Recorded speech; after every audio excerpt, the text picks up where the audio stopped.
Assalamualaikum warahmatullahi wabarakatuh. Perkenalkan, nama saya Yusuf Maulana Kumendong dari Teknik Informatika semester 1. Ini adalah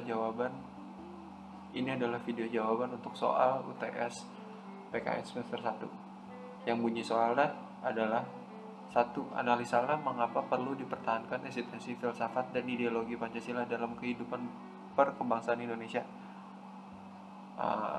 Jawaban saya dari nomor 1 itu adalah eksistensi filsafat dan ideologi Pancasila dalam kehidupan keberbangsaan Indonesia perlu dipertahankan karena memiliki peran yang sangat penting dalam mempersatukan bangsa, mewujudkan keadilan dan pedoman dalam kehidupan berbangsa dan bernegara. Soal nomor 2, jelaskan definisi ketahanan sosial serta analisalah mengapa era globalisasi dapat mengancam ketahanan nasional bangsa.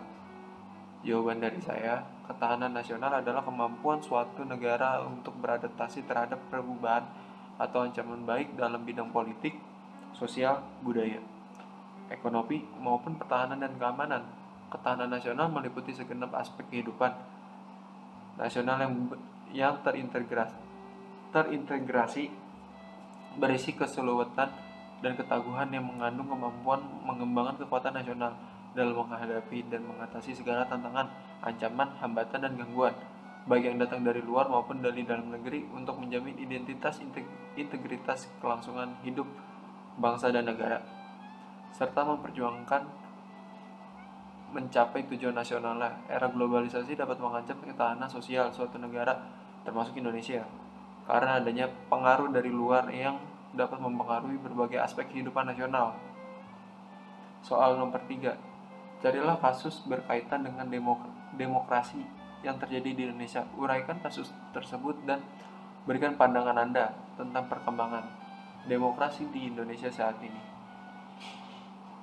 Jawaban dari saya untuk nomor 3, salah satu kasus terkait demokrasi di Indonesia adalah penurunannya kualitas demokrasi dalam 2 tahun terakhir.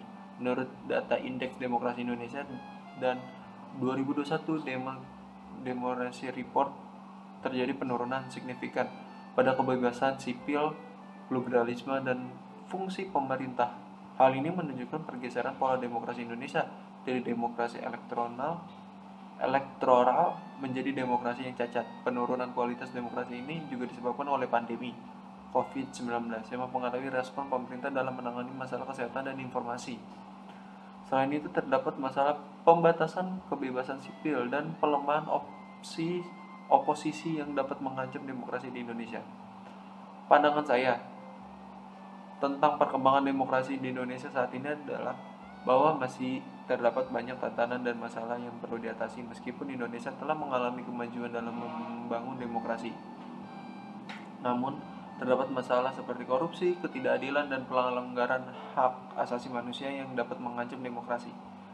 Oleh karena itu, perlu adanya upaya-upaya memperkuat demokrasi di Indonesia seperti penguatan lembaga-lembaga demokrasi, penegakan hukum yang adil, dan partisipasi aktif masyarakat dalam proses demokrasi.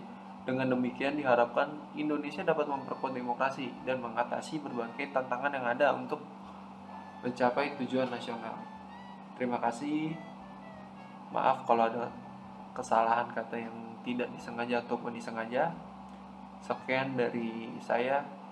Assalamualaikum warahmatullahi wabarakatuh.